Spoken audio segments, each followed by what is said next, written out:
The scream from the living room wasn't just a sound, it was the frequency of a plan shattering. 30 minutes ago, my mother-in-law, Phyllis, had hovered over me, her eyes glittering as she insisted I eat the special herbal pancakes she'd prepared to cure my morning sickness. She didn't see my hands shake as I swapped my plate with her son's while she checked the kettle. Now Tyler was the one convulsing on the floor, and Phyllis wasn't looking at him with concern. She was staring at his empty plate with pure, unadulterated terror. I sat frozen at the dining table, my hands gripping the edge of the placemat so hard my fingernails were turning white. The ceramic crash that followed the scream echoed in my ears like a gunshot. It was the sound of a coffee mug hitting the hardwood, shattering into 1,000 jagged pieces, much like the reality I had been living in for the past 3 years. I didn't move. I couldn't. My body felt heavy, anchored by a terrifying mixture of guilt and vindication. I had done this. Technically, I hadn't fed him the food, but I had made the switch. I had looked at the plate of scrambled eggs peppered with those dark, bitter-smelling herbs, the ones Phyllis swore were an ancient family remedy, and my stomach had lurched with a violent, primal rejection. It wasn't just nausea. It was a warning bell ringing deep in my lizard brain. So, when she turned to the stove to pour the tea, and Tyler was busy thumbing through emails on his phone, I switched them. It took less than 3 seconds. And now, 30 minutes later, the man I married was on the floor. "Tyler!" Phyllis's voice was a shrill weapon, cutting through the stagnant air of the house. I forced myself to stand. My legs felt like they were made of water. I walked into the living room, my steps slow, almost dreamlike. Tyler was on the Persian rug, his body arching in an unnatural, rigid bow. His eyes were rolled back, showing only the whites, and foam was beginning to gather at the corners of his mouth. It looked like a scene from a horror movie, but it was happening in my living room, on the rug we bought on our honeymoon. Phyllis was standing over him. She wasn't holding his hand. She wasn't checking his airway. She was gripping the back of the sofa, her knuckles white, her face drained of all color.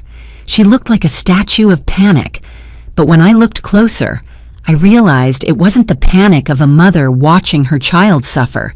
It was the panic of a conductor watching a train derail. She looked up and saw me. For a split second, the mask slipped. There was no sweet old lady in her eyes. There was only venom, pure, concentrated hatred. She looked from me to Tyler, and then back to the dining room where the empty plate still sat on the table. "You," she whispered. It wasn't a question. It was an accusation. "What's happening?" I asked, my voice trembling. I had to play the part. I had to pretend I was just the confused pregnant wife. "Phyllis, what's wrong with him?" "He ate." She stopped herself. Her eyes darted around the room, calculating, processing. She couldn't say it. She couldn't say, "He ate the poison I made for you." "He's having a seizure," I said, the medical term feeling foreign and cold in my mouth. "We need to call 911. "No!" Phyllis lunged forward, grabbing my wrist as I reached for the landline on the side table. Her grip was surprisingly strong, her nails digging into my skin. "Don't be dramatic, Audrey. He's just faint. He's been working too hard. The sirens will upset him." I looked down at her hand on my wrist, then at Tyler, who was now thrashing rhythmically against the floorboards. A heavy, wet, gargling sound was coming from his throat. "He's not fainting, Phyllis," I said, pulling my arm back. "He's dying. If you're watching this video, tell me where you're from or what time it is for you." I snatched the cordless phone from the cradle. My fingers fumbled over the buttons. 911, green button. "Audrey, put the phone down," Phyllis hissed. She was right beside me, her voice dropping to that dangerous low register she usually reserved for when I loaded the dishwasher incorrectly or bought the wrong brand of almond milk. "You're overreacting. It's your hormones. You're hysterical." "Emergency services. What is the address of your emergency?" The dispatcher's voice was calm, a lifeline in the chaos. 1242 Oak Ridge Drive, I stammered, turning my back on Phyllis. My husband collapsed. He's seizing. He's convulsing on the floor. Is he conscious, ma'am? No. He's making sounds, but he's not waking up. We have a unit dispatched. They're 3 minutes out. I need you to clear the area around him. Make sure he doesn't hit his head. I looked back at Tyler. He had stopped thrashing and was now twitching, his breath coming in shallow, ragged gasps. Phyllis was finally kneeling beside him, but she was patting his face in a way that looked more like she was trying to wake him up for a meeting than saving his life. "Tyler, wake up," she was muttering. "Wake up, you idiot! Wake up right now!" "The ambulance is coming," I told the dispatcher, but I was looking at Phyllis. He's turning blue. "Ma'am, stay on the line." I lowered the phone slightly. "Phyllis, move the coffee table. The operator said to clear the area." Phyllis snapped her head up. Her perfectly coiffed silver bob was disheveled now, strands of hair sticking to her forehead. "I know how to take care of my own son, Audrey. I don't need you barking orders at me. You're making things worse. Look at you. You're shaking. You're going to hurt the baby with all this stress." There it was, the toxic benevolence. The weaponized concern. Even with her son potentially dying on the floor, she couldn't resist twisting the knife. She wanted me to feel like I was the problem, like my fear was the danger, not the toxic substance coursing through Tyler's veins. "Just move the table," I screamed. The volume of my own voice shocked me. I never screamed. I was the quiet one, the compliant one, the orphan heiress who was just so grateful to be part of a family. Phyllis flinched, looking at me as if I had slapped her. For a moment, she looked genuinely afraid of me.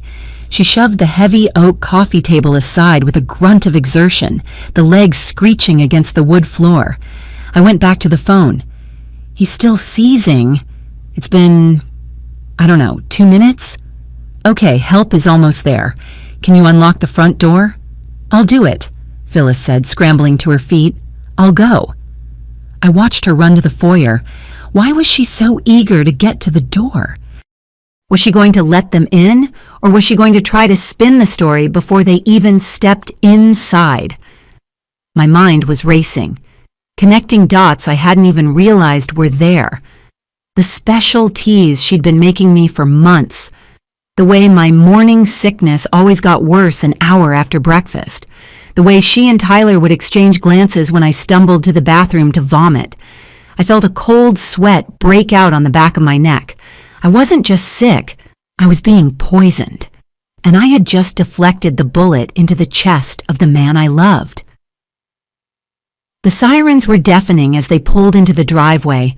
Red and white lights flashed through the bay window, painting the living room in a chaotic, strobing rhythm. 2 paramedics burst through the front door, carrying heavy bags and a portable stretcher. They pushed past Phyllis, who was wringing her hands in the hallway, and knelt beside Tyler. "Male, roughly 30 years old, seizing upon arrival," the first paramedic shouted to his partner. He was a large man with a calm, efficient face. He shined a light into Tyler's eyes. "Pupils are blown. Airway is compromised." I stood in the corner, clutching my stomach. My baby. I felt a kick, strong and reassuring, against my ribs. "We're okay," I thought. "We didn't eat it." "We need to transport immediately," the second paramedic said. They worked with practiced speed, lifting Tyler onto the stretcher. His limbs were limp now, dead weight. As they wheeled him toward the door, I grabbed my purse from the entry table. "I'm coming with him." Phyllis stepped in front of me, blocking the doorway. She was shorter than me, but in that moment she felt like a wall of concrete. She placed her hands on my shoulders, her grip firm and patronizing. "Audrey, sweetheart, no," she said, her voice dripping with that sickly sweet syrup she used to mask the taste of arsenic. "You can't go in the ambulance. It's too bumpy, too chaotic. Think of the baby. You're clearly in shock. You're trembling." "I'm his wife," I said, trying to step around her. "Move, Phyllis." "I'm his mother," she snapped, her voice cracking. "And I'm telling you, it's not safe for you. You stay here. I'll go with him. You can drive yourself later when you've calmed down, when you're not so hysterical." She was trying to separate us. She didn't want me in that ambulance. She didn't want me talking to the paramedics. She wanted to control the narrative. If I stayed behind, she could tell them anything. She could tell them he had a history of seizures. She could tell them he was stressed. She could tell them I had fed him something bad. "I'm going," I said, my voice low. "Look at you." Phyllis gestured to my body. "You're a mess. You're pale. You're going to faint, and then the paramedics will have 2 patients instead of 1. Don't be selfish, Audrey. For once in your life, don't be selfish." Selfish. The word hit me like a physical blow. For 3 years, I had given them everything. My money, my trust, my dignity. I had let her redecorate my house. I had let her critique my clothes. I had let her isolate me from my friends. And she had the audacity to call me selfish while her son lay dying from her own poison. I didn't argue. I didn't try to reason with her. I just used my weight. I was 5 months pregnant and angry. I lowered my shoulder and shoved past her. She stumbled back, hitting her hip against the doorframe with a gasp of shock. "Ma'am, are you coming?" the paramedic shouted from the back of the ambulance. "Yes," I yelled, running down the steps. "I'm coming." I climbed into the back of the rig. Phyllis was right behind me, recovering quickly. "Family only," the paramedic said, looking at the crowded space. "1 person." "I'm his mother," Phyllis shrieked. "I'm his wife," I said, sitting on the bench seat and looking the paramedic in the eye. "And I'm pregnant. I'm not driving." The paramedic looked between us, sensing the tension. He looked at Phyllis, who was vibrating with rage, and then at me, clutching my belly. "Mom, you follow in the car," he said firmly to Phyllis. "Wife stays." He slammed the doors shut before Phyllis could protest. Through the rear window, I saw her standing in the driveway, illuminated by the flashing lights. She wasn't looking at the ambulance with worry. She was pulling her phone out of her pocket, dialing furiously. The inside of the ambulance smelled of rubbing alcohol, diesel exhaust, and stale sweat. The vehicle lurched as the driver accelerated, and I had to grab the overhead strap to steady myself. Tyler was strapped to the gurney, an oxygen mask over his face. The paramedic was working quickly, inserting an IV line into the crook of Tyler's arm. "Does he have any allergies?" the paramedic asked, not looking up. "No," I said. "None." "Is he on any medication? History of epilepsy? Heart conditions?" "No, he's healthy. He runs marathons. He's never been sick like this." I watched Tyler's chest rise and fall. It was jerky, uneven. I looked at his hands, the same hands that had held mine at the altar, the same hands that had signed the mortgage papers on the house my father's trust paid for. A memory flashed in my mind. 3 weeks ago, I was at the top of the stairs. Phyllis had bumped into me. I fell. Tyler had come out of his office. He hadn't asked if I was okay. He had asked, "What did you do now?" He had looked annoyed. Not worried. Annoyed. I looked at his face now. It was pale, gray almost. "I did this," a voice in my head whispered. I switched the plates. But another voice, louder and angrier, answered back. "No, you didn't put the poison in the food. You just refused to eat it. If I hadn't switched the plates, that would be me on the stretcher. I would be the one seizing. I would be the one dying. And Phyllis? She would be holding Tyler's hand in the waiting room, crying fake tears, telling everyone how tragic it was that poor, unstable Audrey had lost the baby and her mind. I felt a wave of nausea roll over me. I leaned forward, putting my head between my knees. "You okay?" the paramedic asked. "Morning sickness," I lied. It wasn't a lie entirely. I was sick with the realization that my entire life was a lie. "We're 2 minutes out," the driver called from the front. I sat up and looked at Tyler again. "What do you think it is?" I asked, my voice barely a whisper. The paramedic checked a monitor. "Heart rate is erratic. BP is through the roof. Honestly, it looks like a toxicity response, like an overdose or something environmental. Toxicity. He ate breakfast, I said, testing the words. Just breakfast. Food poisoning doesn't usually hit this fast or this hard, the paramedic said, shaking his head, unless it was something serious. Did he eat anything unusual? Wild mushrooms? Shellfish? No, I said. Just eggs. I didn't mention the herbs. Not yet. I was afraid. Afraid that if I said it out loud, it would become real. Afraid that Phyllis would find a way to twist it back on me. Audrey collected the herbs from the garden. Audrey cooked the eggs. I needed to be careful. I was in a cage with tigers, and I had just poked one of them in the eye. The emergency room waiting area was a purgatory of beige chairs and flickering fluorescent lights. They had whisked Tyler away through the double doors immediately. "Code blue!" someone had shouted. That meant his heart had stopped, didn't it? Or maybe it meant he wasn't breathing. I sat in one of the hard plastic chairs, my purse hugged tight to my chest. Phyllis had arrived 10 minutes after the ambulance. She hadn't come over to sit with me. She hadn't asked for an update. She was standing in the far corner of the room, near the vending machines, her back to me. She had her phone pressed to her ear, her hand cupped over her mouth to muffle her voice, but the room was quiet and sound carried. I watched her. I studied her posture. Her shoulders were hunched, tense. She wasn't grieving. She was working. I focused, trying to read her body language since I couldn't hear the words. She was nodding frantically. Then she stopped. She listened. Then she started shaking her head aggressively. I saw her mouth the word no, then cancel, then everything. Who calls to cancel appointments when their son is dying? You call family. You call your husband. Tyler's father died years ago. You call a priest. You don't call someone and argue with them. She hung up and immediately dialed another number. Her fingers were flying across the screen. She looked desperate. Not sad desperate. Cornered animal desperate. She turned slightly and her eyes locked with mine across the room. She froze.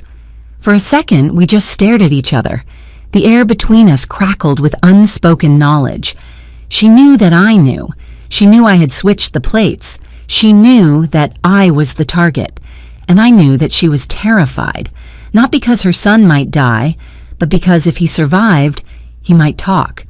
Or because if he died, the autopsy would find the poison she had bought. She put the phone in her purse and walked toward me.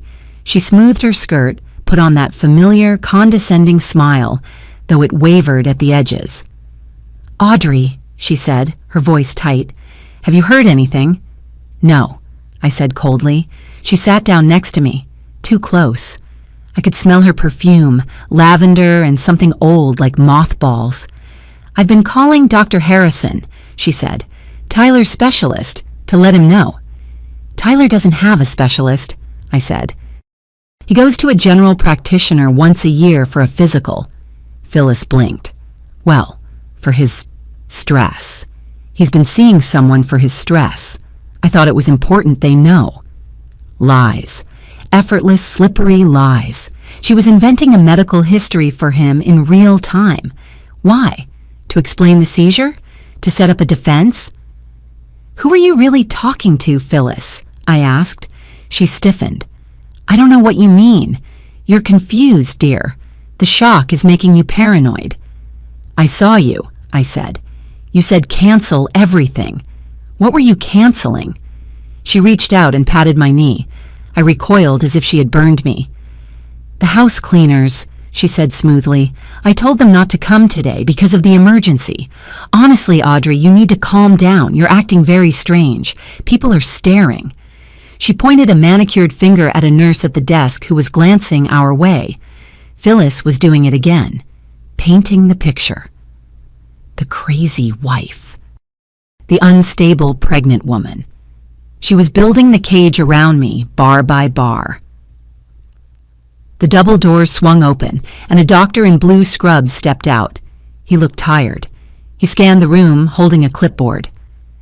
Family of Tyler Grant? I shot up from my chair. Phyllis was slower, but she recovered quickly, rushing to the doctor's side before I could get there. I'm his mother, she said, grabbing the doctor's arm. Is he okay? Is my baby okay? I'm his wife, I said, stepping up beside her. The doctor looked at both of us, then nodded. He's stable for the moment, but his condition is critical. We had to intubate him to help him breathe. He's experiencing severe organ distress. His kidneys and liver are showing signs of acute failure. Phyllis let out a gasp. A theatrical hand went to her mouth. Oh God, oh my poor boy. We're running a toxicology panel, the doctor continued, his eyes sharp. But that takes time. We need to know exactly what he ingested in the last few hours. Time is a factor here. If we know the toxin, we can administer the correct antidote. He looked directly at me. Mrs. Grant, do you know what he ate for breakfast? Phyllis jumped in before I could open my mouth. He just had eggs, she said quickly. Scrambled eggs and toast, maybe some orange juice, standard breakfast. She turned to look at me, her eyes wide and warning, a silent threat. Keep your mouth shut. Just eggs? The doctor asked, writing something down. Any medications? Supplements? No, Phyllis said, nothing. She was letting him die. She was withholding information that could save him because revealing it would implicate her. She would rather let her own son die of liver failure than admit she put poison in the food. I looked at the doctor. Then I looked at Phyllis. I thought about the text messages I hadn't seen yet but knew existed. I thought about the way she treated me like an incubator for an heir she planned to steal. That's not true, I said. My voice was shaky, but loud enough. Phyllis's head snapped toward me. Audrey, don't... He ate a special herbal blend, I said, locking eyes with the doctor. His mother made it. She put herbs in the eggs. She said it was an old family recipe. The doctor stopped writing. He looked at Phyllis. What kind of herbs? Phyllis laughed, a nervous, high-pitched sound. Oh, for heaven's sake, it was just a little parsley and basil. Audrey is... She's been very confused lately. The pregnancy brain is terrible. It wasn't parsley, I said. I felt a surge of adrenaline. It was dark. It smelled bitter, like licorice and dirt. And she made a tea, too, a thick, dark tea. Ma'am? The doctor pressed Phyllis. We need to know. If it was a concentrated herbal supplement, it could interact with... It was nothing, Phyllis snapped, losing her cool. Just garden herbs. She's lying. She's hysterical. Look at her. She's shaking. I'm shaking because you poisoned him, I yelled. The entire waiting room went silent. The receptionist stopped typing. A security guard by the door stood up straighter. Phyllis's face went from pale to red in an instant. She stepped into my personal space, her finger inches from my face. How dare you, she hissed. How dare you accuse me of hurting my own son? You're sick, Audrey. You need help. Dr. Harrison was right about you. Who is Dr. Harrison? The ER doctor asked, confused. Her psychiatrist, Phyllis lied seamlessly. She's been having episodes, paranoia, delusions. I stared at her. She was good.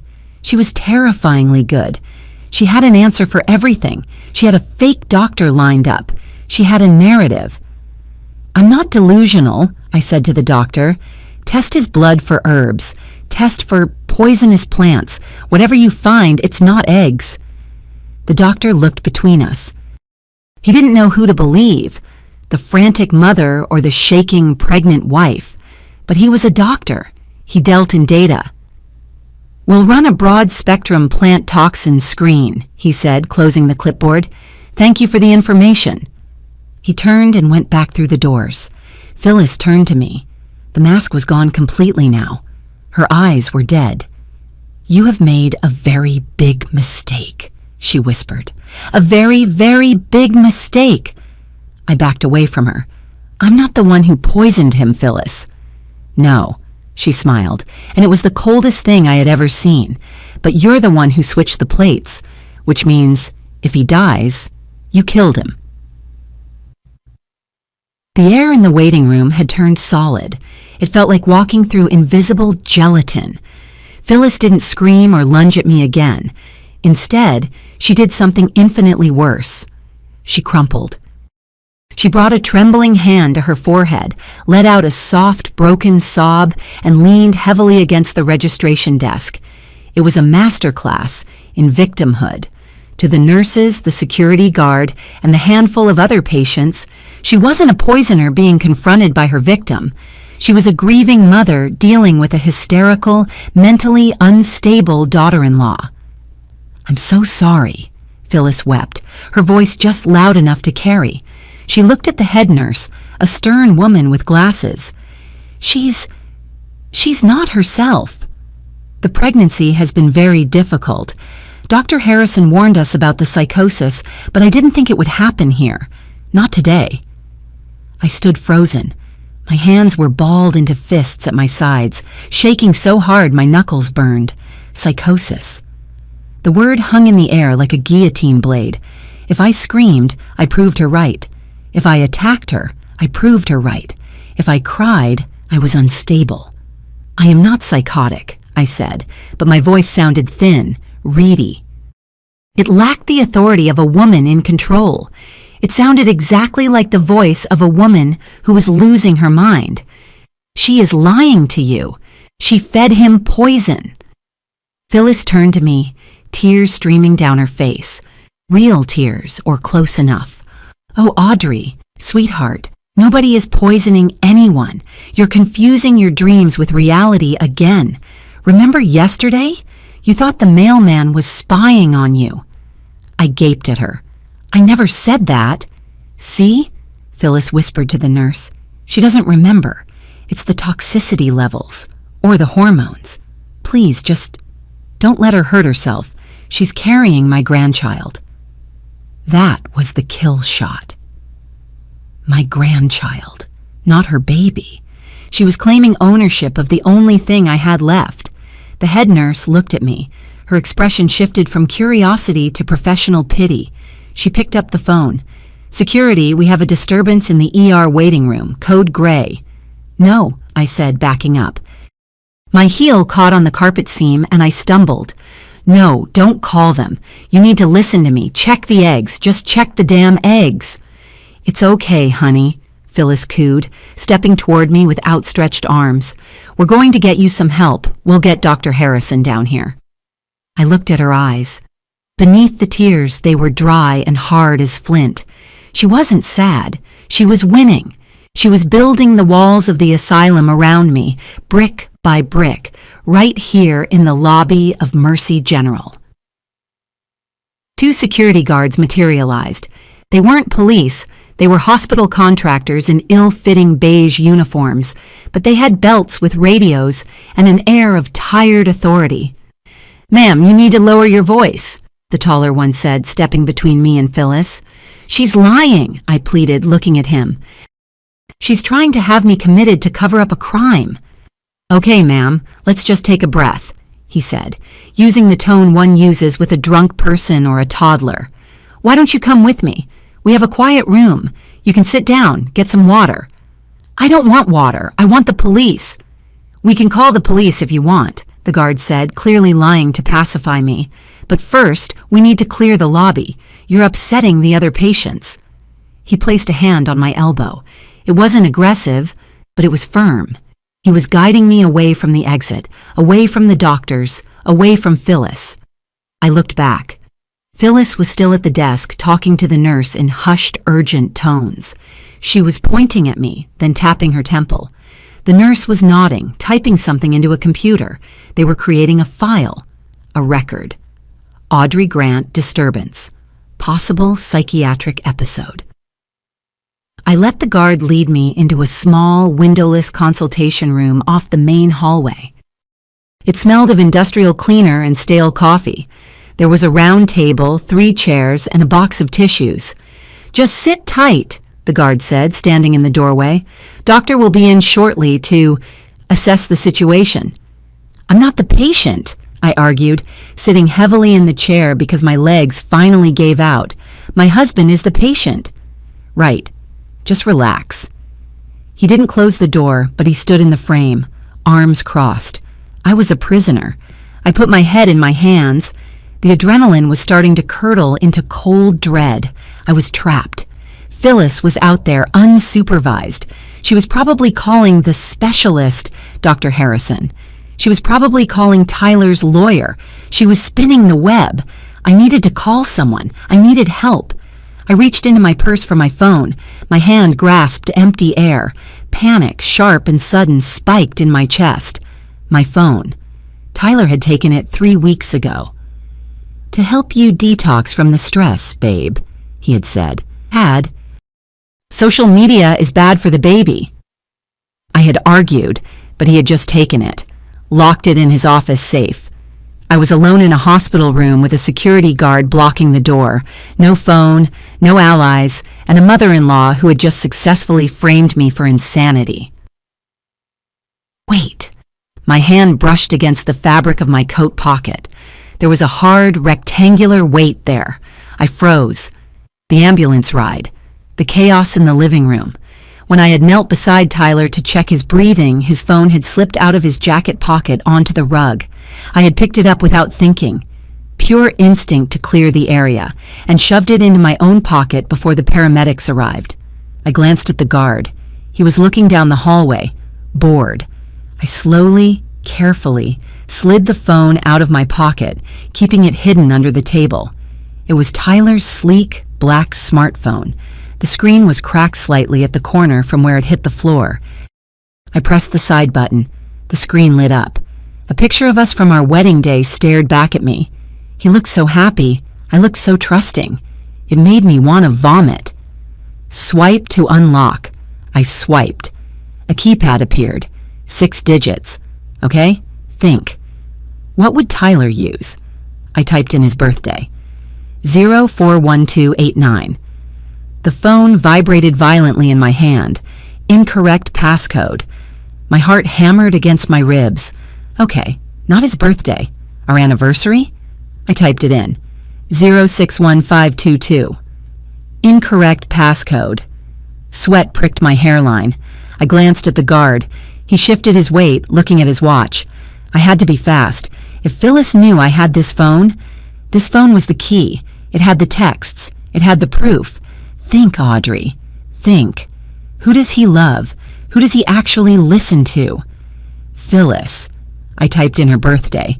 I knew it because she made us celebrate it like a national holiday. 082165. The phone paused for an agonizing second. I held my breath. Incorrect passcode. iPhone unavailable. Try again in 15 minutes. No, I whispered, the sound escaping before I could stop it. You say something, ma'am? The guard asked, turning his head. I shoved the phone back into my pocket, my heart thumping so hard I thought he could see it through my coat. No, just talking to myself. Right, he said, turning back to the hall. 15 minutes. I had a brick in my pocket. I couldn't call a lawyer. I couldn't call my friends. I couldn't even call a taxi. And in 15 minutes, Phyllis would have successfully convinced the doctors to sedate me. I couldn't wait. I had to leave. I had to get to the house. The evidence, the herbs, the notebook I suspected existed, the special tea bags, was all there. If Phyllis got home first, she would bleach the kitchen and burn the trash. I would have nothing but a locked phone and a diagnosis of paranoia. I stood up. My knees popped. Where are you going? The guard asked, not moving from the doorway. Restroom, I said. Pregnancy bladder. Unless you want me to do it right here on the floor. He grimaced. He was a middle-aged guy, clearly uncomfortable with anything related to female biology. Right. Down the hall, second door on the left, but come right back. Of course, I said. I walked past him, keeping my head down. I felt his eyes on my back. I walked to the restroom door, opened it, and let it slam shut. I counted to 3. Then I opened it a crack. The guard was looking the other way, toward the ER entrance where a commotion was starting. I could hear Phyllis's voice. She was shrill, demanding. I need to see my son. Why won't you let me back there? She was distracting them. It was perfect. I slipped out of the restroom and turned right, away from the waiting room, toward the ambulance bay exit. I walked fast, my sneakers squeaking on the linoleum. I expected a hand on my shoulder at any second. "Mrs. Grant, stop." I pushed through the automatic doors and the cold air hit me like a slap. I was outside. I was free. But for how long? I scanned the parking lot. Phyllis's car was there, a pristine white Mercedes parked crookedly near the entrance. My car wasn't. Tyler had sold my Audi 2 months ago, claiming we needed the money for investments. I was stranded. I started walking toward the main road. I had to get away from the cameras. I had to get away from Phyllis. I made it to the sidewalk on the main boulevard. Traffic was whizzing by, uncaring, oblivious. I felt small. I felt exposed. I was wearing yoga pants and a stained, oversized sweater, clutching a purse that contained nothing of value except a locked phone. A yellow taxi was idling at a red light. I didn't wave. I ran. I knocked on the back window. The driver, a guy with a thick beard and a turban, looked startled. He unlocked the door. I threw myself into the back seat just as the light turned green. "Whoa, lady, you okay?" "Just drive," I gasped. "Please, Oak Ridge Drive." He hesitated, looking at me in the rearview mirror. He saw the hospital wristband I still had on. He saw the panic. "You got money?" he asked. "Meter starts at $5. Money. I reached for my wallet. My hands were shaking so bad I dropped it on the floor mat. I scrambled to pick it up. I pulled out my debit card, the joint account. I stared at the plastic. If I used this, Phyllis would get an alert. Tyler had set up notifications for every transaction over $10. Audrey Grant spent $25 on taxi services. She would know exactly where I was going. She would beat me there. "No," I muttered. "Not the card." "Cash only then," the driver said, eyeing me suspiciously. "Machine's broken anyway." I dug through the zippered pocket where I kept emergency cash. I prayed I hadn't spent it on decaf coffee last week. My fingers brushed paper. I pulled it out. A 20. 2 ones. And a handful of quarters. $22. The ride to the house usually costs $30. "I have $22, I said, my voice trembling. "How far will that get me?" He looked at me in the mirror. He saw the pregnancy bump. He saw the fear. He sighed. "It'll get you close enough," he said, and flipped the meter on. I slumped back against the vinyl seat. I watched the hospital disappear behind us. I was leaving my dying husband alone with doctors who didn't know he was poisoned. I was running away. It looked like guilt. It looked like flight. But I have to get the evidence, I told myself. If I don't get the evidence, none of this matters. I gripped the door handle. Every red light felt like a personal attack. Every minute sat in traffic was a minute Phyllis could be finishing her performance and heading home. The taxi dropped me off 2 blocks from my house. The meter had hit $22, and true to his word, the driver had pulled over. "Good luck, lady," he said as I handed him the crumpled bills. I walked the rest of the way. The wind was picking up, biting through my sweater. My neighborhood, a collection of mock Tudor mansions and manicured lawns, felt hostile. The windows of the houses looked like dark eyes watching me. I reached my driveway. The house loomed over me. It looked different. Yesterday it was a prison. Today it was a crime scene. I walked up the front steps. My hand went to my keychain.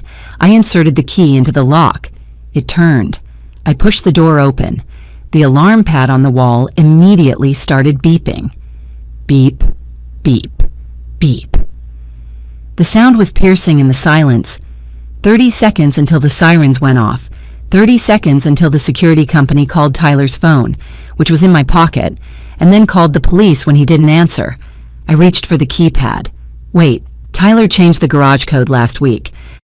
Did he change the house alarm code too? He had been so secretive lately, changing passwords, locking drawers. Beep, beep, beep. The tempo was increasing.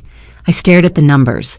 The old code was 1985, the year Phyllis was born. Of course. Would he change it?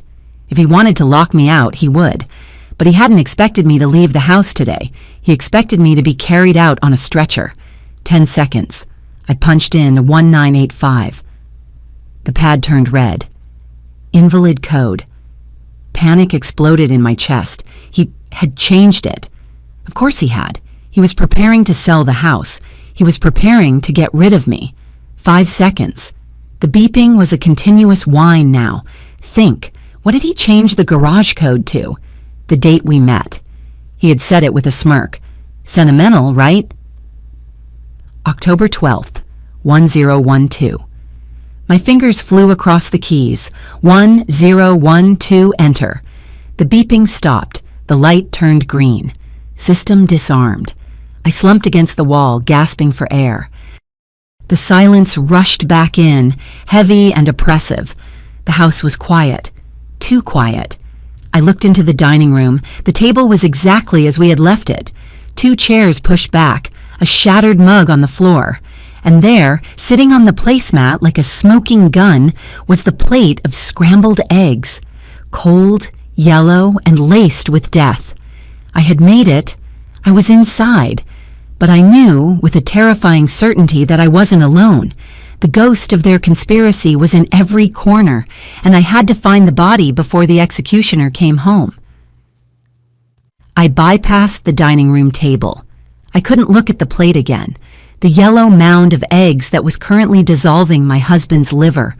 I needed the source. I needed the packaging. I ran into the kitchen. It was pristine, of course. Phyllis had wiped the counters before she left. The stainless steel appliances gleamed under the recessed lighting, mocking the chaos inside my head. I went straight to the tall, brushed metal trash can in the corner. I stepped on the pedal. The lid hissed open. Inside, it was mostly empty.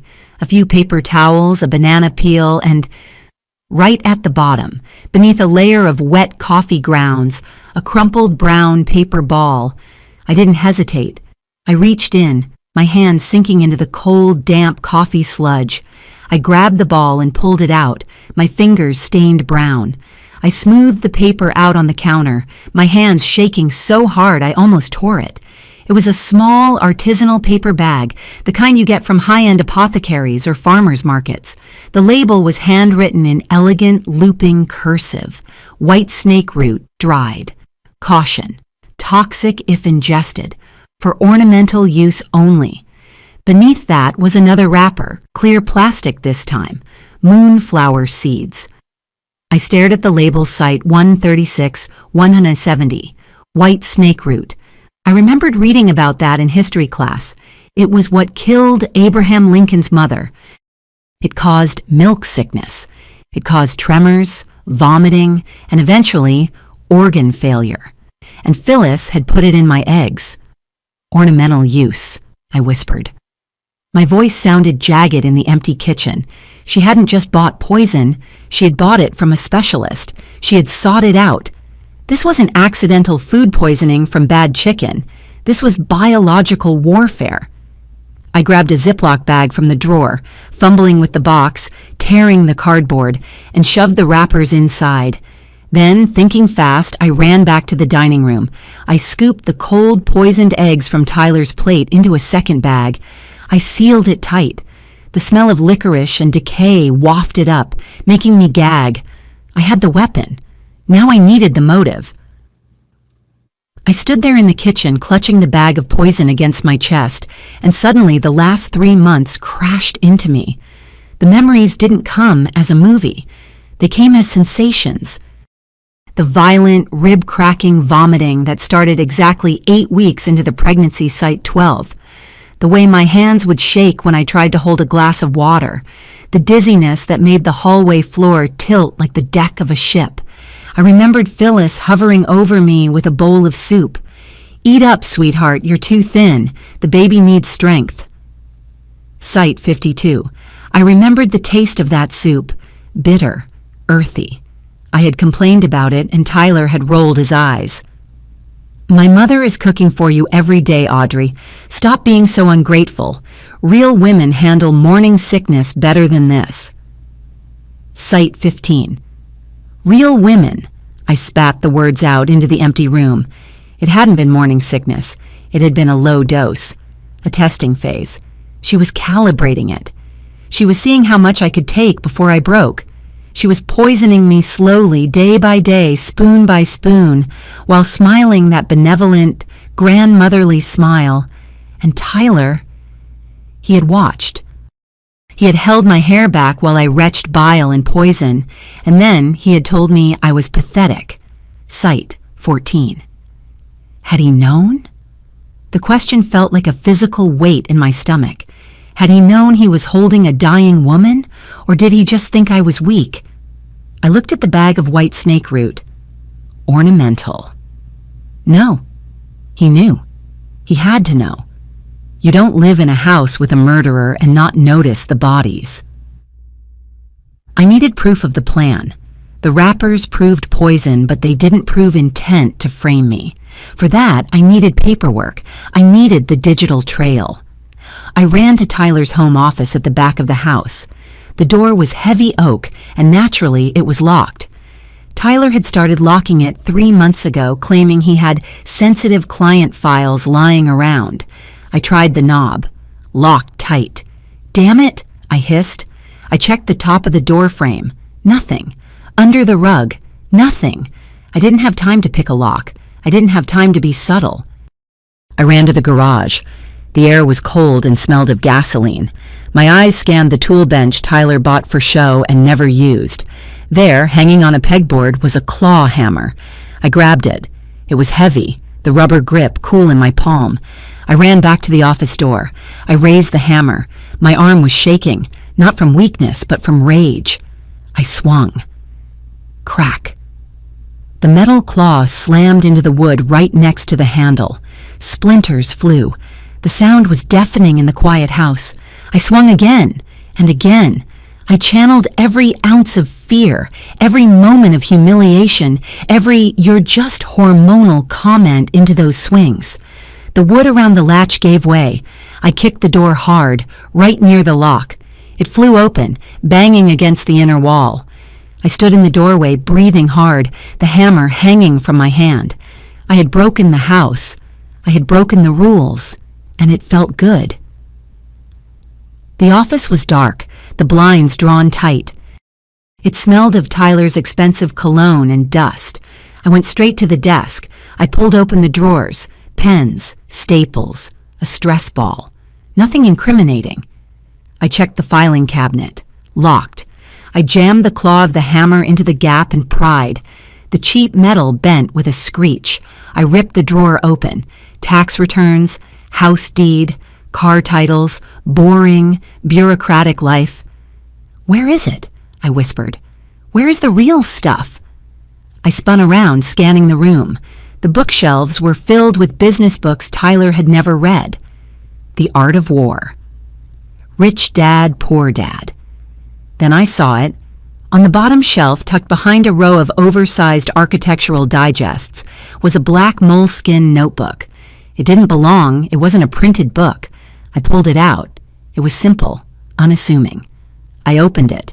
It wasn't Tyler's handwriting. It was Phyllis's. I recognized the sharp, angular loops from the birthday cards she sent me, the ones that always contained a check for $50 and a subtle insult about my weight. I flipped through the pages. It wasn't a diary. It was a log. August 12th, dosage 2 milligrams. Subject reported nausea within 40 minutes. Vomiting duration, 2 hours. August 15th, dosage 3 milligrams. Subject complained of dizziness. Stayed in bed until noon. Tyler is annoyed. Sight, 186, 187. I felt the blood drain from my face. I wasn't a person to her. I was subject. I kept reading. September 1st, dosage increased. Mixed with ginger tea to mask bitterness. Subject consumed 80%. She was tracking the efficiency of her murder attempts. She was refining the recipe. I turned the page to October. October 3rd, physical intervention required. Subject is becoming resistant to bed rest. Need to accelerate instability. Plan, the stairs. 10 Sat Gam. Site 31. I stopped breathing. October 3rd. That was the day I fell. I closed my eyes and I was back there. I was at the top of the landing, holding a basket of laundry. Phyllis was behind me. I had felt a shove, not a bump, a shove. I had tumbled forward. The world had spun. My shoulder had slammed into the drywall. Phyllis had screamed, "Oh my goodness, Audrey, you're so clumsy," Site 2633. And I had believed her. I had apologized. I had apologized to the woman who pushed me. I looked at the notebook again. Result, bruising on right shoulder. Subject is fearful. Tyler reinforced the clumsy narrative. Good response. Good response, I read aloud. Tears pricked my eyes, hot and angry. They had graded my pain. They had scored my trauma like it was a gymnastics routine. This wasn't just greed. This was sadism. She enjoyed it. She enjoyed watching me fall. She enjoyed watching me apologize for my own abuse. I flipped to the back of the notebook. The handwriting changed. It was messier, rushed. Tyler's handwriting, Site 196, asset liquidation schedule. There was a list, my properties, the ones my father had left me, the ones I had kept separate in the trust. 1. Lake House, list for quick sale, estimated $1.2 million. State 2. Downtown commercial block, sell to shell company, estimated $4.5 million. 3. Trust fund, power of attorney required.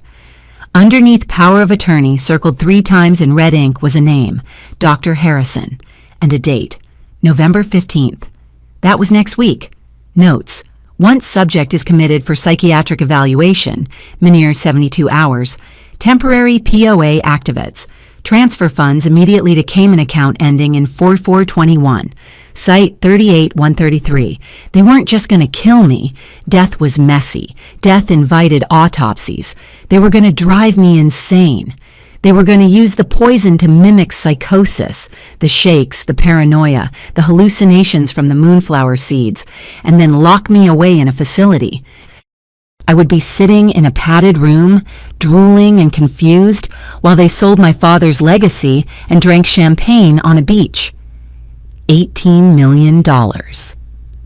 Site 1997. That was the total at the bottom of the page. That was the price of my life. That was the price of my sanity. I heard a sound, gravel crunching, an engine idling. My head snapped up. I looked through the slats of the office blinds. A white Mercedes was pulling into the driveway. Phyllis was home. The sound of the car door slamming in the driveway echoed through the house like a gavel strike.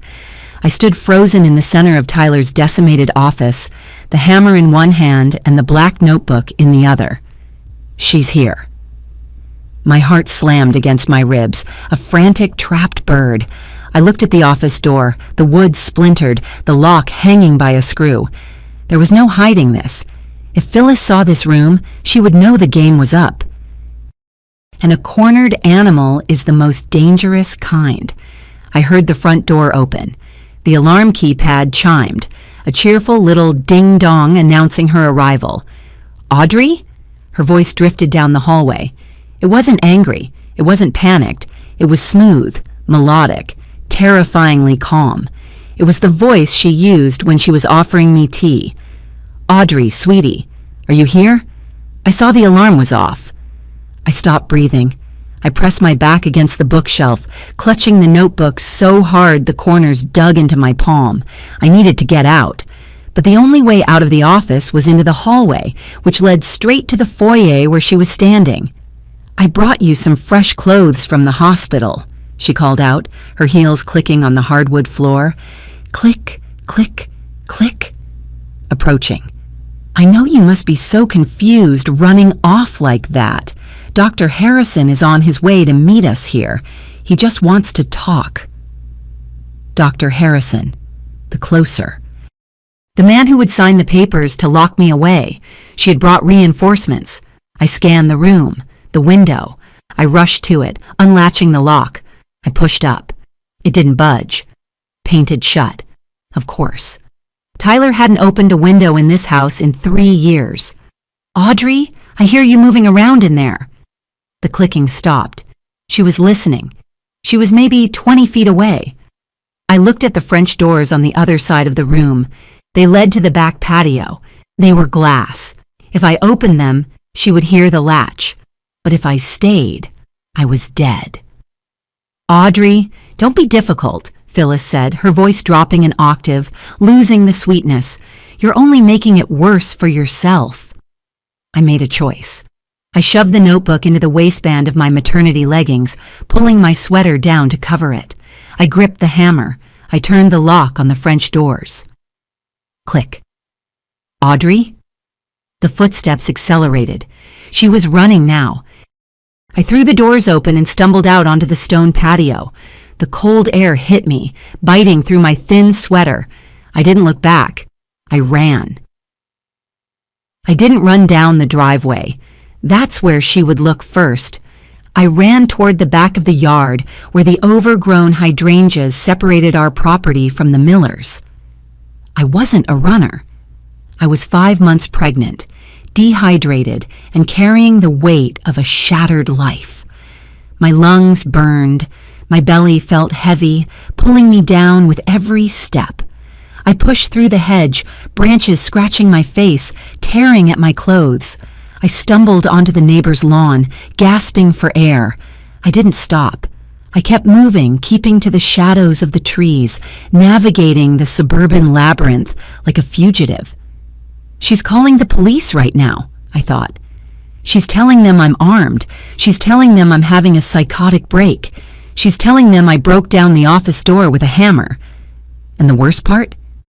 It was all technically true. I made it to the next street over. I forced myself to slow down. A running pregnant woman draws attention. A walking pregnant woman just looks tired. I walked. 1 block, 2 blocks.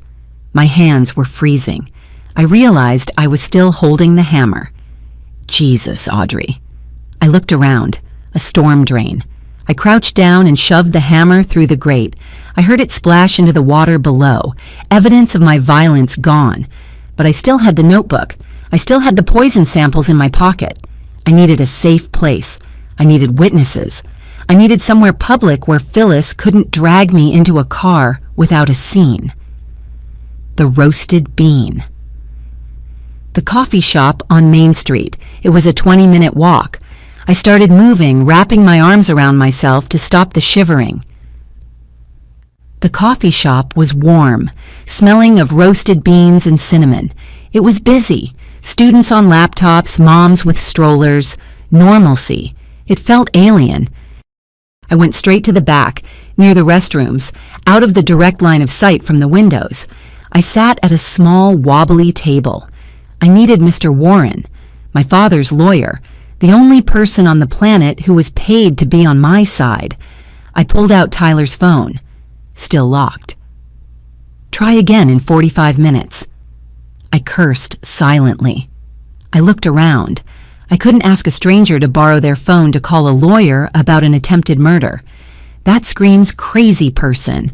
I saw a discarded local newspaper on the table next to me. I grabbed it, flipping through the ads until I found it. Warren and Associates. Family Law and Estate Planning. I memorized the number. I walked up to the counter. The barista was a young guy with a nose ring. "Hi," I said, trying to keep my voice steady. I lost my phone. Can I please use the landline? It's an emergency. I need to call my lawyer." He looked at me. He saw the scratches on my face from the hedge. He saw the hospital bracelet I had forgotten to take off. "Store policy says no customer calls," he recited, bored. "Please," I whispered. I leaned in, desperation leaking out of me. "My husband, there was an accident. I need to call our lawyer. Please, just one call." He hesitated. He looked at the manager in the back office, then back at me. He sighed and lifted the receiver of the beige phone behind the counter. "Make it quick. If the boss sees, I'm toast." "Thank you." I grabbed the phone, my fingers trembling as I punched in the number. Ring, ring, ring. "Warren and Associates. How may I direct your call?" "Mr. Warren," I gasped. "I need to speak to Mr. Warren. It's Audrey Grant. Audrey Davis." "One moment, Mrs. Grant." The hold music was classical violins. It sounded like a funeral. "Audrey?" Mr. Warren's voice was deep, grandfatherly. "I tried calling you yesterday. Your number was disconnected." "They blocked you," I said, tears finally spilling over. "Mr. Warren, you have to help me. They poisoned him." "Phyllis poisoned Tyler, but it was meant for me. I'm at the Roasted Bean on Main. I have proof. I have a notebook. Please, you have to come." "Audrey, slow down. Poisoned? Who?" "Phyllis. She's trying to kill me for the inheritance. She's going to have me committed. You have to come now. She knows I'm gone." There was a pause, a lawyer's pause. He was assessing. "Stay there," he said firmly. "Don't talk to anyone. Don't leave. I'm 10 minutes away." I handed the phone back to the barista. "Thank you," I said. "Thank you so much." "You okay, lady?" he asked, eyeing me with concern now. "I'm fine," I lied. "Just a bad day." I needed water. My mouth tasted like copper and bile. "Can I get a bottle of water? And maybe a bagel?" I hadn't eaten since the poisoning attempt. My blood sugar was crashing. "Sure, $5.50. I reached into my pocket for the debit card, the one I had saved from the taxi ride. I swiped it on the terminal. Processing. I watched the little spinning circle. "Please, just give me this." Declined. The machine beeped a harsh rejection tone. "Weird," the barista said. "Try it again." I swiped again. Declined. Card reported stolen. Retain card. "It says it's stolen," the barista said, his voice changing. He looked at me differently now, not as a victim, but as a criminal. "I'm supposed to keep the card." "No," I said, snatching it back. "It's my husband's. He must have canceled it by mistake." "Ma'am, if the card is stolen—" "It's not stolen," I snapped. "My name is on it." People were looking. The moms with the strollers had stopped talking. I was the crazy woman shouting about a credit card. Phyllis. She had moved fast. She had called the bank. She had reported the card stolen. She was cutting off my oxygen. She wanted me penniless, hungry, and stranded. "Forget it," I muttered. I turned away, leaving the water on the counter. I walked back to my table and sat down. My stomach growled, a painful, hollow sound. I had $18 million in assets, and I couldn't buy a bottle of water. 10 minutes dragged like 10 years. Every time the door chime rang, I jumped, expecting to see Phyllis or the police. Finally, the door opened, and a silver-haired man in a wool coat walked in. He carried a leather briefcase and looked entirely out of place among the bean bags and espresso machines. "Mr. Warren." I waved weakly. He saw me and rushed over. His face fell when he saw the state of me, the dirty clothes, the messy hair, the exhaustion. "Audrey," he said, sitting opposite me. "My God, what happened?" "They tried to kill me," I said flatly. I didn't have the energy for hysterics anymore. "Phyllis made breakfast, poisoned herbs. I switched the plates. Tyler ate it. He's in the hospital, dying of liver failure." Mr. Warren stared at me. "Tyler is dying?" "Yes. And Phyllis, she didn't care. She only cared that the plan failed." I reached under my sweater and pulled out the black notebook. I slammed it onto the table between us. "Read it," I said. "Page 42, the plan to commit me. Page 10, the dosing schedule."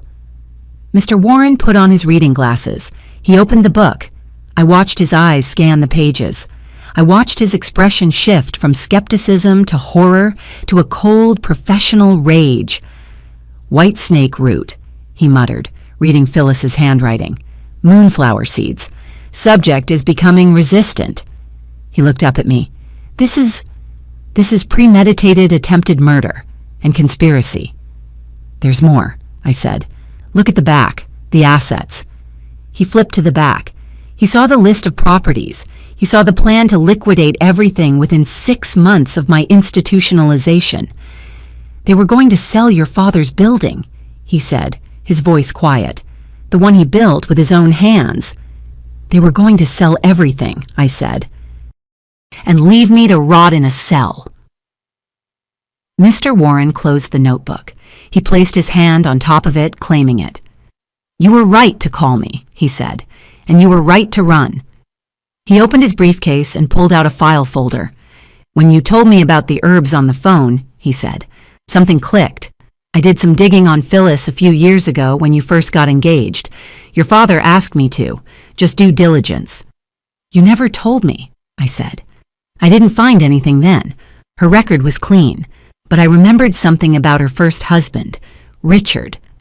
"Tyler's stepfather," I said. "He died of a heart attack." "That's what the death certificate says," Mr. Warren said. He slid a paper across the table. It was a copy of an obituary from 7 years ago. But look at the text. I read it. Richard Miller, 55, passed away suddenly after a brief illness. Symptoms included fatigue, tremors, and confusion. "Tremors," I whispered. "Confusion."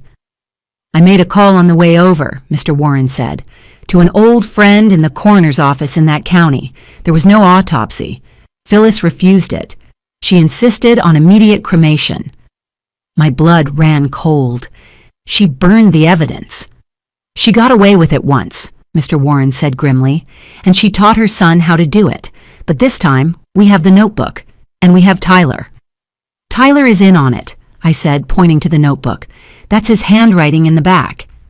"Yes," Mr. Warren said, "but Tyler is currently lying in a hospital bed poisoned by his own mother. If he wakes up, he's going to be very motivated to talk, especially if he knows we have this." He tapped the notebook. "We're going to the police," Mr. Warren said, standing up. "Now, and we're going to get a blood test for you to prove you've been dosed over time, and then we're going to bury them." I stood up. I felt a flutter in my stomach. The baby. "Let's go," I said. "I'm ready to fight." The precinct smelled like old paper and despair. Mr. Warren led me through the glass doors, his hand firm on my elbow, acting as a shield against the chaos of ringing phones and uniformed officers. We sat in a small interview room with Detective Martinez. He was younger than I expected, with tired eyes and a coffee stain on his tie. He didn't look like a savior. He looked like a bureaucrat who wanted to go home. "Let me get this straight," Martinez said, leaning back in his chair. "You're saying your mother-in-law poisoned your husband by accident, but she meant to poison you to induce insanity so she could steal your inheritance?" It sounded ridiculous when he said it aloud. It sounded like the plot of a bad movie. I felt a spike of panic. He doesn't believe me. "It wasn't an accident that she poisoned the food," I said, my voice shaking. "It was an accident that Tyler ate it. And you have proof?" I placed the Ziploc bag on the metal table. The brown paper wrapper inside was stained with coffee grounds, white snake root. "I found this in the trash," I said, "and I have the notebook." Mr. Warren slid the black moleskin across the table. Page 10, Detective. Dosing schedules. Page 42, Financial liquidation plans. Martinez opened the book. He put on a pair of reading glasses. The room was silent, save for the hum of the air conditioner. I watched his eyes move. I watched his jaw tighten. He wasn't bored anymore. He flipped to the back. "This handwriting changes," he noted. "That's my husband," I said. "Tyler. He was helping her plan the asset sale." Martinez looked up at me. "So your husband was conspiring to have you committed?" "Yes." "And now he's in the hospital?" "Yes." Martinez closed the book. He picked up his desk phone. "Get me the lab," he said, "and call the DA. We need a warrant for 1242 Oak Ridge Drive, now." He looked at me, and for the first time, I saw respect in his eyes. "Mrs. Grant," he said, "you need to come with us to the hospital. We need you to identify the suspect." The ride to the hospital was a blur of lights and sirens.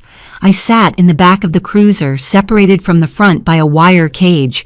It felt wrong. I wasn't the criminal, but I felt like one. I had broken down a door. I had stolen evidence. I had run away. Martinez's radio crackled. "Dispatch to Unit 4. "Go ahead." Hospital lab confirms the presence of trematol in the patient's blood. High concentration. It matches the chemical profile of white snake root. I closed my eyes and let out a breath I had been holding for 3 hours. Trematol. The poison from the plant. It was real. I wasn't crazy. I wasn't hormonal. I was right. Copy that, Martinez said. What's the patient's status? Patient is conscious but critical. Renal failure is advancing. Tyler was awake. Step on it, Martinez told the driver. I looked out the window. We were passing the park where Tyler had proposed to me. He had hired a violinist. He had cried when I said yes. Was it all a lie? I wondered. Even then, I thought about the notebook. Researched for 6 months. Yes, it was all a lie. Every kiss, every smile, every I love you. It was just a long con played by a man who loved his mother's approval more than his wife's life. We swept into the hospital like a storm. Martinez, 2 uniformed officers, Mr. Warren, and me. The nurses at the station looked up, alarmed, but Martinez flashed his badge and kept moving. Room 304, he said. We reached the door.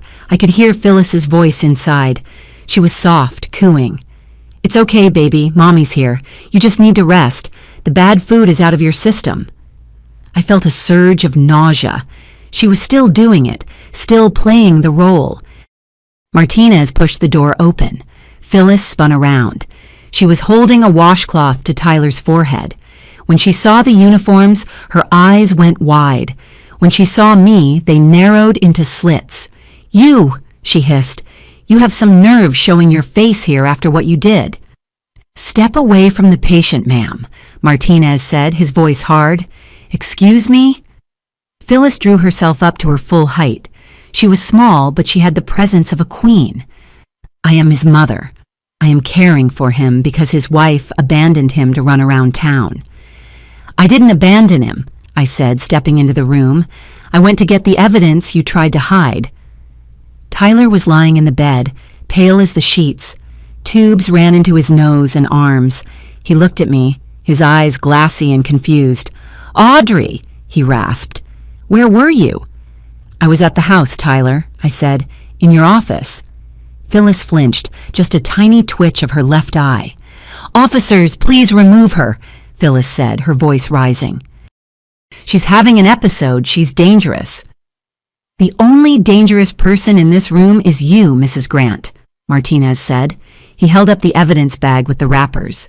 We found the white snake root. The color drained from Phyllis's face so fast it looked like a magic trick. She went from indignant to gray in a second. Tyler looked at the bag, then he looked at his mother. Snake root, he whispered. Mom, you said it was just mild sedatives to make her pliable. Shut up, Tyler, Phyllis snapped. The sweetness was gone. The mask was incinerated. You said it was just to make her look sick. Tyler's voice cracked. He tried to sit up, but the effort made him gag. You didn't say it would kill her. It wouldn't have killed her if you had just stuck to the plan, Phyllis screamed at him. But you're weak. You've always been weak. You let her switch the plates. I didn't know, Tyler cried. I was checking my email. You were supposed to be watching her. I was making tea. Enough! Martinez shouted. The room fell silent. The confession hung in the air, heavy and undeniable. They had just argued about the logistics of my murder in front of 3 police officers. I walked to the side of the bed. I looked down at the man I had married. You wrote the liquidation plan, I said softly. I saw the notebook. You were going to sell my father's building. Tyler looked at me. Tears were leaking from his eyes. Audrey, we needed the money, the business. I made bad trades. I lost everything. Mom said this was the only way. So you decided to lock me up? I asked. To make me think I was crazy? I thought you'd be safe in the facility, he sobbed. I didn't want you to die. I just wanted the money. That's not what the notebook says, I said. Phyllis's notes regarding disposal were very clear. I looked at Phyllis. She wasn't crying. She was staring at Tyler with pure disgust. "You pathetic little worm," she spat at her son. "I should have let you rot in that studio apartment where I found you." "Phyllis Grant," Martinez said, pulling his handcuffs from his belt. "You are under arrest for the attempted murder of Audrey Grant, the poisoning of Tyler Grant, and conspiracy to commit fraud." He spun her around. She didn't fight. She didn't scream. She went rigid. "Tyler Grant," Martinez continued, looking at the bed, "you are under arrest for conspiracy to commit murder and fraud. An officer will remain in this room until you are medically cleared for transport to the county jail." Phyllis looked at me as Martinez marched her toward the door. "You think you won?" she asked. Her voice was ice. "You're all alone, Audrey. No parents, no husband, no family. You have nothing." I put my hand on my stomach. The baby kicked, a strong, defiant thump. "I have everything," I said. "And you?" "You're going to die in a cage." She sneered, but I saw the fear behind it. The realization that she had lost control, the realization that her perfect plan had been dismantled by the one person she underestimated. They dragged her out. I heard her start to argue about her rights in the hallway, her voice fading. I looked at Tyler one last time. He was weeping into his pillow, muttering, I'm sorry. I didn't feel sad. I didn't feel angry. I felt light. The weight was gone. "Mr. Warren," I said, turning to my lawyer. "Yes, Audrey? I want a divorce, and I want a restraining order, today." "Consider it done," he said. 3 months later. I sat on the balcony of my new apartment. It wasn't a mansion. It was a 3-bedroom condo in the city, close to the best pediatric hospital. The sun was warm on my face. I looked down at the breakfast on the table. Scrambled eggs, toast, orange juice. I picked up the fork. For a second, just a split second, my hand hesitated. The trauma was still there, a ghost in my muscle memory. Is it safe? Then I remembered. I bought the eggs. I cooked them. My door was locked. My security system was top of the line. I took a bite. It tasted like freedom. The last 3 months had been a whirlwind of legal battles. Mr. Warren had been a shark. Phyllis was denied bail. The investigation into her first husband's death was reopened after they found the notebook, and they found enough residue in his exhumed remains to charge her with a second count of murder. She was looking at life without parole. Tyler was recovering, but his kidneys were permanently damaged. He would be on dialysis for the rest of his life, a life he would spend in a minimum security prison. He had taken a plea deal, testifying against his mother in exchange for 15 years. I didn't go to the hearing. I sent a victim impact statement that simply said, he broke the only thing that mattered, my trust. I sold the house on Oak Ridge Drive. I couldn't live there. Too many ghosts. I used the money to set up a trust for the baby and to donate to a shelter for victims of domestic abuse. I looked down at my stomach. I was huge now, 8 months along. A little girl. I was going to name her Hope. Cliché? Maybe, but accurate. My phone buzzed on the table. It was a text from Mr. Warren. Final decree signed. You are officially Audrey Davis again. I smiled. I put the phone down. I took another bite of eggs. Phyllis was right about one thing. I was alone. But she was wrong about what that meant. Being alone didn't mean being weak. It meant being safe. It meant that for the first time in years, the only person controlling my life was me. I finished my breakfast. I washed the plate, and then I started to plan the nursery. If this story resonated with you, leave a like and consider subscribing. You can also drop any comment below, even just one word. Maybe tell me where you're watching from, or what time it is right now. Sometimes one word is enough to say you were here.